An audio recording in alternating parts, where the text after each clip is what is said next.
Baik, Assalamualaikum warahmatullahi wabarakatuh. Beberapa jam yang lalu, sekitar jam 10, eh, para dosen mata kuliah magang Merdeka Belajar mengadakan rapat untuk penyamaan persepsi dan bagaimana teknis kita melaksanakan kegiatan magang di tempat magang.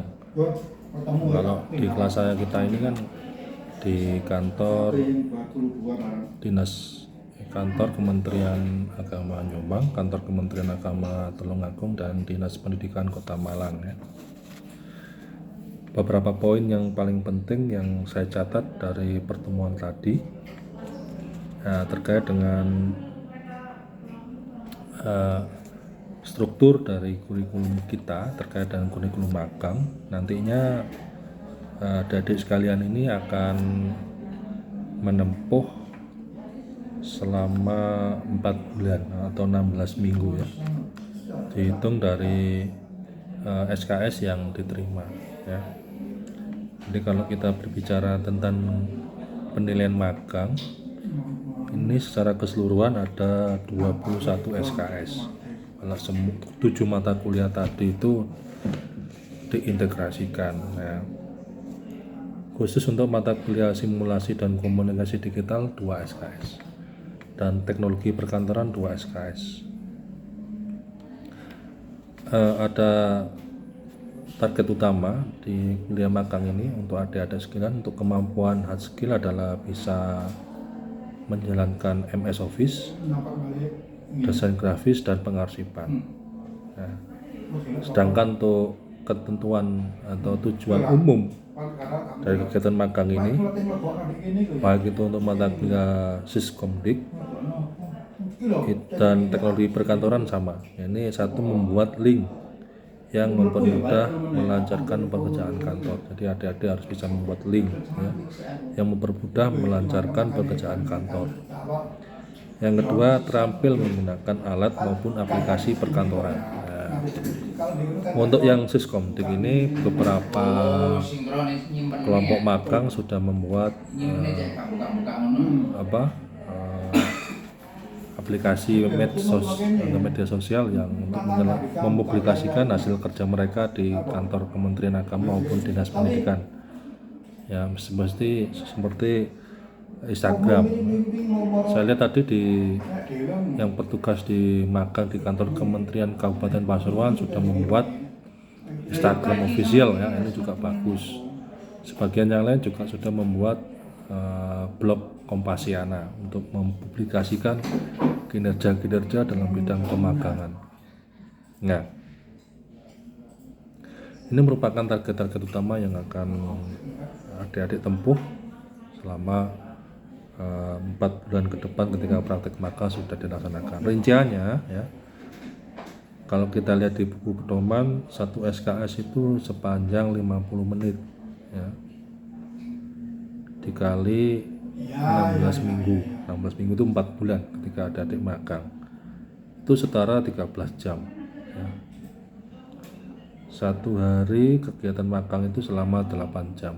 Jadi dari pagi sampai sore adik-adik itu minimal melaksanakan kegiatan magang selama 8 jam per hari ya. Jadi secara keseluruhan ada 21 SKS dikali 13 jam ya, atau 651 jam dibagi 8 jam, ketemunya 81 hari. 81 hari ini setara dengan 20 hari kerja di kantor selama sebulan atau 4 bulan per 16 minggu.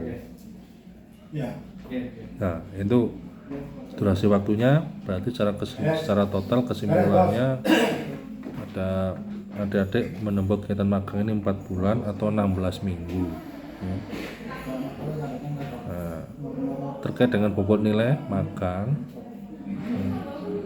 adik-adik yang paling besar bobotnya adalah praktek kerja sebesar 50% ya, 50%.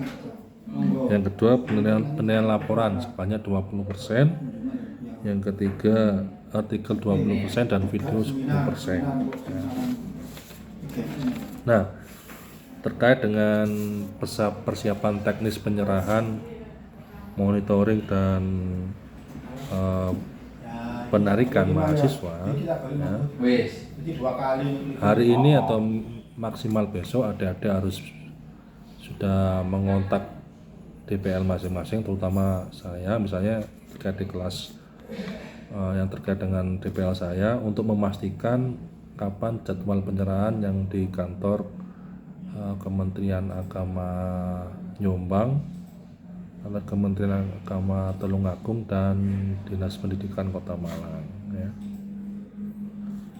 Teknis penyerahannya bisa formal, bisa resmi, bisa tidak resmi. Kalau resmi coba nanti ya mengkontak di sana. Kalau resmi itu nanti ada susunan acara ya, disusun acaranya seperti apa ya, siapa yang pembukaan, sambutan dan sebagainya. Kalau tidak resmi ya cukup di ruang tamu, nanti ada obrolan-obrolan kemudian diserahkan. Nah, kalau bisa mulai sekarang adik-adik sudah menghubungi dosen DPL, sehingga nanti dosen DPL akan langsung berkoordinasi dengan pihak fakultas untuk penyusunan surat tugas dan SPPD ya, surat perjalanan dinas. Jangan lupa nanti ketika di lapangan adik-adik juga selalu berkoordinasi dengan mitra ya, terutama terkait juga dengan teknis penghonorariumannya ya. Nanti saling mengingatkan juga dengan penghonorarium panitiaan di sana, diminta buku rekening sama NPWP ya, buku rekening sama NPWP yang digunakan untuk menghonori mereka, para petugas di sana yang terlibat langsung dalam kegiatan magang. Yang satu hal lagi yang perlu diingatkan ketika nanti melakukan kegiatan magang ini berbeda dengan kegiatan magang sebelumnya ya. Kalau kegiatan magang sebelumnya itu dinilai cul-culan ya, bebas, yang penting langsung melaksanakan kegiatan magang. Namun kalau di tahun 2023 ini disesuaikan dengan mata kuliah magang yang adik-adik ikuti ya, terutama terkait dengan mata kuliah teknologi perkantoran ya, atau dengan sistem komunikasi digital, itu ya melaksanakan digitalisasi atau tata kelola perkantoran, digitalisasi tata kelola perkantoran atau otomatisasi tata kelola perkantoran. Apa itu otomatisasi dan digitalisasi perkantoran ya? Sebenarnya bukan dipertentangkan antara otomatisasi dan digitalisasi, tapi saling melengkapi satu dengan yang lain ya. Kita kupas dulu makna digitalisasi ini. Berarti ya, melakukan kerja berbasis file digital ya. Nanti bagaimana kerja kita itu mulai diarahkan kepada paperless atau mengurangi penggunaan kertas, yang kemudian mulai memaksimalkan bentuk-bentuk file dalam ruang kerja. Kedepannya seperti itu ya. Nah, oleh karena itu nanti ketika magang itu harus bisa mengkomunikasikan dengan mitra di sana bahwa adik-adik mendalami dengan materi kuliah yang diikuti, yang gitu ya. Nah, ini kalau bisa ya itu tadi ya, adik-adik terlibat dari publikasi pemberitaan di tempat magang ya, karena terkait dengan teknologi perkantoran dan Siskomdik tadi itu. Nah, kalau bisa terlibat ikut dalam kepanitiaan meskipun tidak di SK sekalipun, karena pengalaman kerjanya yang paling penting. Dan ini yang harus dijelaskan kepada para mitra tadi itu ya. Nah, kembali ke digitalisasi tadi juga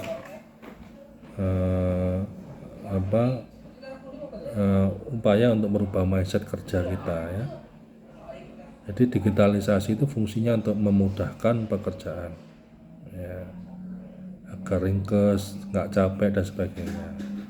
Nah, sedangkan otomatisasi merupakan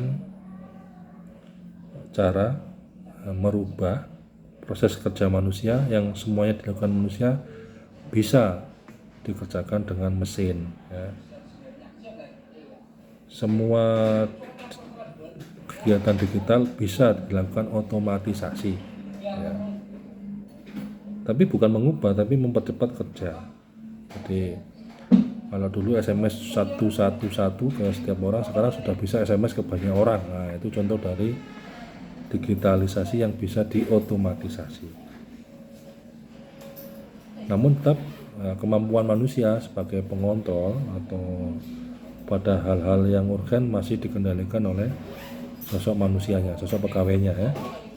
Seperti rekap keuangan ya, seperti hal-hal penting lah, itu masih dikontrol oleh manusia. Yang terpenting dari semua proses ini adalah mengurangi kesalahan manusia dalam menggunakan alat maupun teknologi perkantoran. Nah, seperti itu. Jadi itu adalah inti dari pertemuan magang tadi, garis-garis besarnya ya.